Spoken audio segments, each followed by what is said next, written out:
Fresh हुआ और breakfast करके सीधा एग्ज़ामिनेशन सेंटर पहुंचा।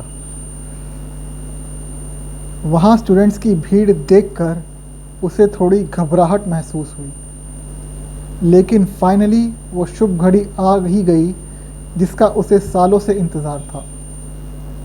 वो एग्ज़ाम में बैठा, प्रीलिम्स उसका निकल चुका था और वो मेंस के पहले पेपर में बैठा था। आज पहला पेपर उसका बहुत अच्छा गया। अब उसे क्वेश्चन पेपर देखकर डर नहीं लग रहा था दूसरे कैंडिडेट्स की तरह, बल्कि उसको तो मज़ा आ रहा था। वो बड़े आराम से अपना पहला पेपर ख़त्म कर देता है और शाम को बड़े आराम से बैठकर इस बारे में सोच रहा होता है। ये सिर्फ उसके वनवास का नतीजा था। उसे बस दो बातों का डर था। पहला कि जिस तरह उसका आज का पेपर गया उसी तरह उसके सारे पेपर्स जाने चाहिए, और उसको किडनी स्टोन की तकलीफ़ है, उससे उसे बस कुछ दिनों की राहत मिल जाए, एटलीस्ट एग्ज़ाम्स तक। उसके सभी पेपर्स बहुत अच्छे जाने लगते हैं। बस एक आखिरी पेपर रह गया था। उस आखिरी पेपर से पहले तक उसकी सारी तैयारी हो चुकी थी।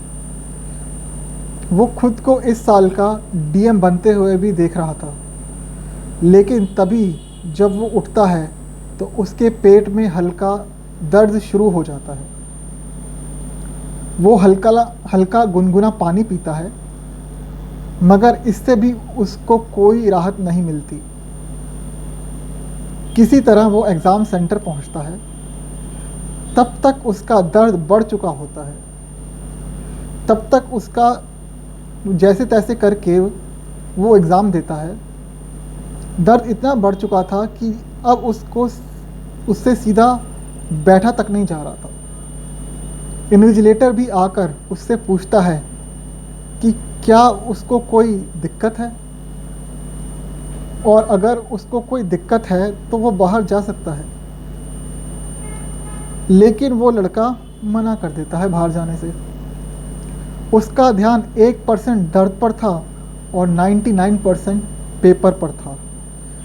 पूरी शिद्दत के साथ वो लड़का अपना एग्ज़ाम ख़त्म करता है और वहाँ से सीधा हॉस्पिटल जाकर अपना इलाज करवाता है। लगभग 2.5 महीने बाद फाइनली यूपीएससी का इस साल अपने एस्पिरेंट्स का रिज़ल्ट रिलीज़ करती है।